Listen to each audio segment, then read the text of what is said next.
கிறிஸ்துவுக்குள் பிரியமான தேவனுடைய பிள்ளைகளே, ஆண்டவராகிய இயேசு கிறிஸ்துவின் நாமத்தில் அன்போடு உங்களை நான் வாழ்த்துகிறேன். இந்த புதிய நாளுக்காக ஆண்டவருக்கு நான் நன்றி சொல்லுகிறேன். கிருபையுள்ள தேவன் தமது கிருபையினால் நம்ம நிரப்பி நடத்துவாராக. ஆமேன். இந்த நாளுடைய தியானத்திற்காக எடுத்துக்கொள்ளப்பட்ட பகுதி சங்கீதம் 96வது சங்கீதம் 13வது வசனம். அவர் வருகிறார், பூமியை நியாயம் தீர்க்க வருகிறார். பூலோகத்தை நீதியோடும் ஜனங்களை சத்தியத்தோடும் நியாயம் தீர்ப்பார். சங்கீதக்காரன் வரக்கூடிய நாட்களில் என்ன நடைபெறப் போகிறது என்பதை சொல்லுகிறார். ஆண்டவராக இயேசு கிறிஸ்து பரலோகத்திற்கு ஏறி போனார்.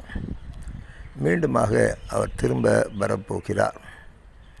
எதற்காக வரப்போகிறார் அப்படின்னு சொன்னீங்கன்னா, அவர் தம்முடைய பிள்ளைகளை தேவனுடைய ராஜ்யத்துக்குள்ளே சேர்த்துக்கொள்வதற்கும், அவர் நியாயாதிபதியாக வரப்போகிறார்.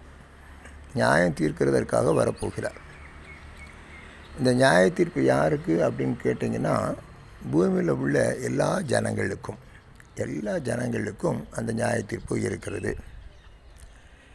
ஏனென்றால் அவர் சொல்கிறார் 2 கொரிந்தியர் 5வது அதிகாரம் 10வது வசனத்தில், ஏனென்றால் அவனவன் சரீரத்தில் செய்த நன்மைக்காவது தீமைக்காவது தக்க பலனை அடையும்படிக்கு நாம் எல்லாரும் கிறிஸ்துவின் நியாயாசனத்திற்கு முன்பாக நிற்க வேண்டுமே என்று பவுலடியார் எழுதுகிறார்.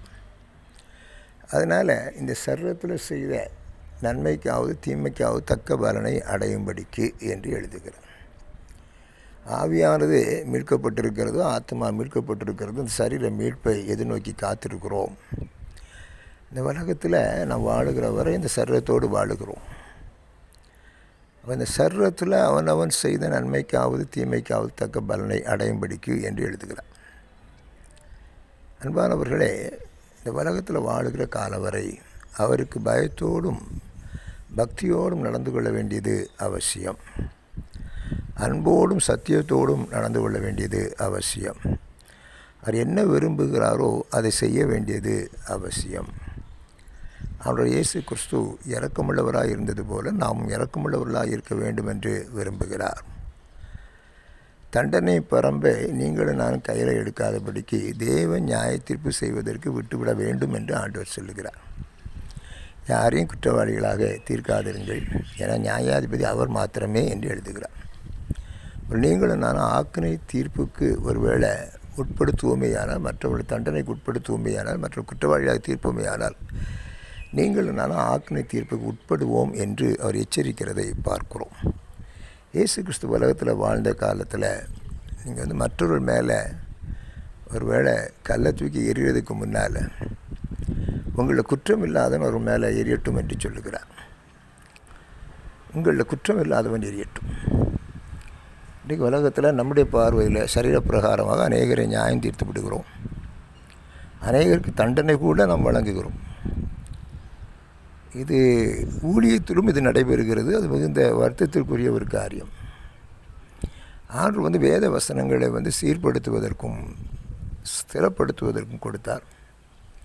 அன்பில் வளருவதற்கும் விசுவாசத்தில் நிலைநிற்பதற்கும் கொடுத்தார். இயேசு கிறிஸ்து பின்பற்றுவதற்கு வேத வார்த்தைகளை கொடுத்தார்.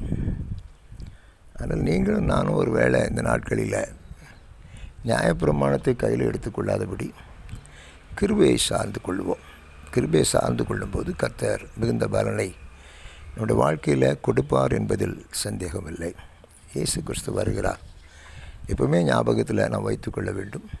அவர் ஜனங்களை நீதியோடும் சத்தியத்தோடும் நியாயம் தீர்ப்பார் என்று வேத வசனம் சொல்லுகிறது.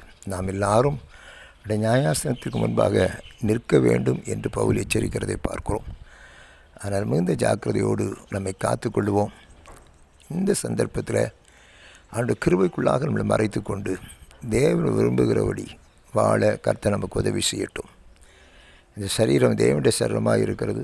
தேவன் ஆட்சி செய்யட்டும், தேவன் வெளிப்படட்டும். மகிமையான காரியங்களை கர்த்தர் செய்வாராக. ஆமேன், ஆமேன்.